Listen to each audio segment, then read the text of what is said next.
Hello guys mga kasaka. Ayan, andito na naman ang inyong lingkod, Kayuan Magsasaka. So guys mga kasaka, ngayon ay katatapos lang natin magtrabaho sa labas sa greenhouse. So puro preparation pa lang tayo ngayon. Nag-install tayo ng plastic kanal. Nilalagyan natin ng plastic yung kanal. Yan. At ayun, binisita ko ngayon itong pinaka-nursery nila, greenhouse. At eto na nga, makikita nyo sa aking likuran, ito yung ating cherry tomato dito sa Korea. Yan. Nasa ano na po siya, 29 days. Yun, yung ating kamatis. Ayan. At eto po, kung mapansin natin, napakarami niya. Ito po ay tatanim natin sa greenhouse. Ayan. At nasa ano po siya, 20,000 seedling na kamatis itong isang ano na to, isang linya. So, pangalawa, ganun din, 20,000, bali nasa 40,000 seedling. So ang dami. At so hindi ko pa natatanong kung kailan siya itatanim. Tinanong ko lang nung pagkarating namin kung ilang days na siya dun sa aming employer. Ayan. May kita natin. Ayan. Malalaki na siya. Kumbaga sa atin ay dahil magtataka tayo kasi ang lalaki na niya. Nasa 29 days na pero kumbaga sa atin yung mga ganitong ano nasa 2 weeks or 1 week na siyang mahigit. Kung dun sa ating normal na kamatis. Yung sa Pilipinas na yung D-Max. Yun. Diamante Max ng S-West.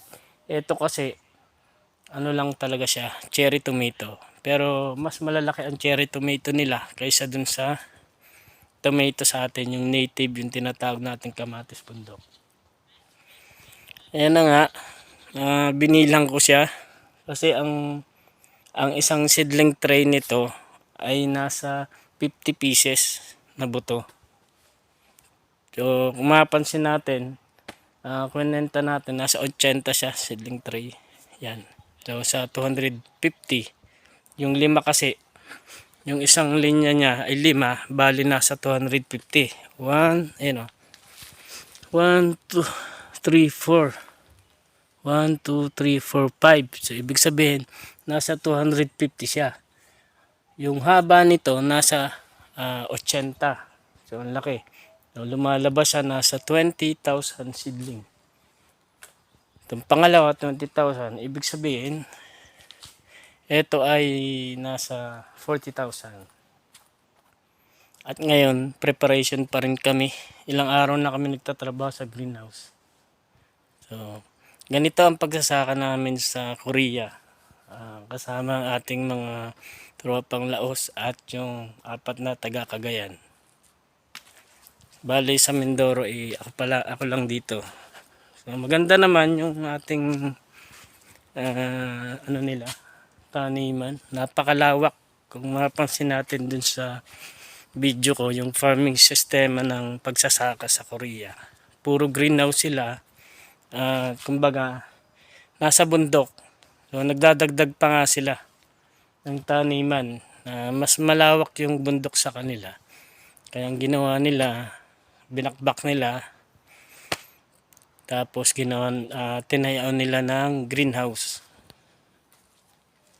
Ayan, update ko kayo sa susunod kung kailan siya itatanim.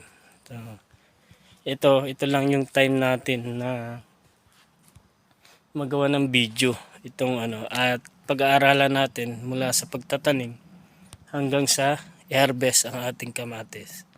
Buti na lang na inabutan ko dito ay puro preparation pa lang.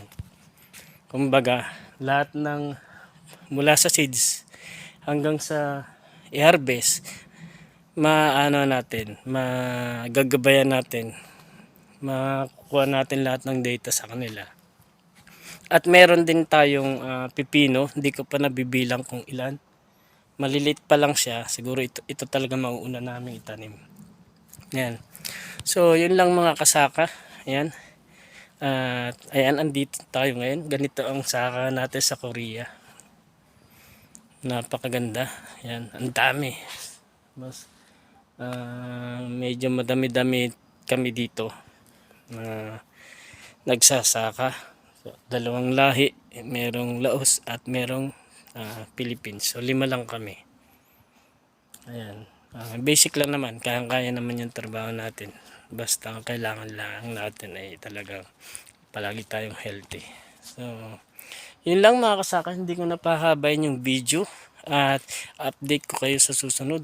At siyempre muli, huwag natin kalimutan na mag-subscribe and click notification bell, share and like sa ating YouTube channel kay Juan Magsasaka.